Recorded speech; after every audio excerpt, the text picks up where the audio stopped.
was afraid my friend died and my powers trapped me in my own mind. I was afraid when Professor X tried to teach me to use those powers. I was afraid every single time I had to go out to fight evil mutants as Marvel Girl.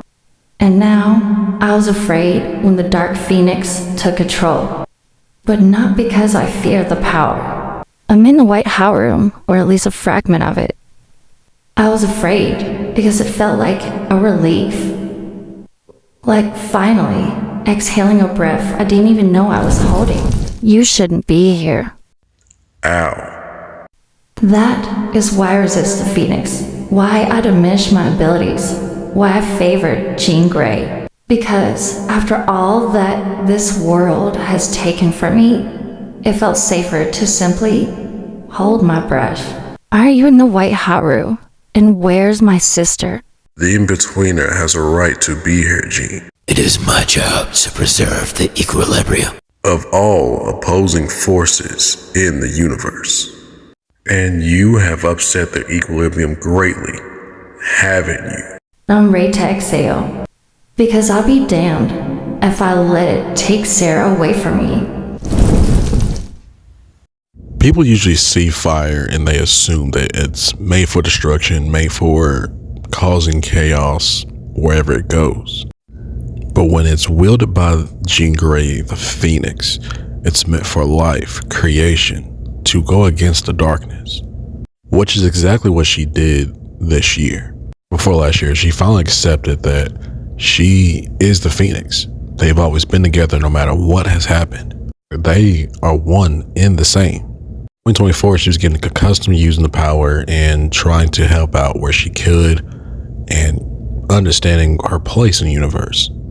2025, she got to see that her actions speak a whole lot louder in the universe. She's understanding more of her place within the universe altogether. So she is a very powerful being, a very destructive force, but a force of life and creation. A lot of people tested that. There have been the Black Order or Thanos or the Dark Gods who were trying to manipulate this young girl into being their avatar to spread the darkness amongst the universe.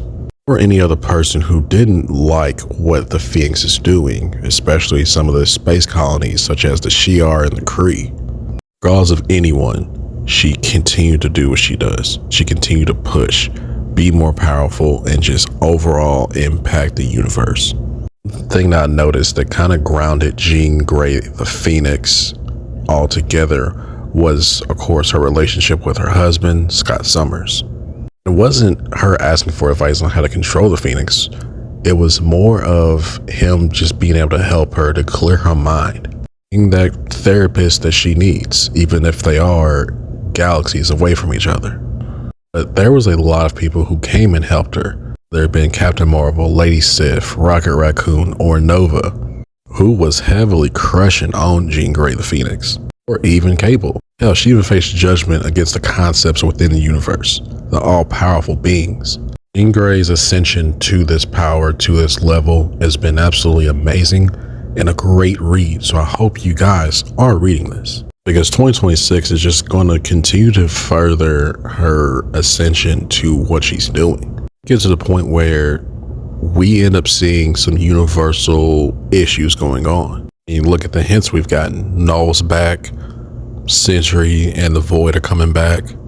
Ella's trying to ascend into even higher power than she already is. Of course, we always have to pay attention to the almighty Mad Titan Thanos. I can only imagine what is in store for her, because she may be a certain power here and there, but the Phoenix is always rebirthing into something even more powerful than it was before. Just because power is everything, it's because life and creation are everything. We enjoyed the top 10 Marvel superheroes of 2025. 2026 is going to be another big year for Marvel just because of the events and the hints and, of course, the previews we've got. Of course, we got DC up next, so I'll catch you guys in the next list. Take care of yourselves.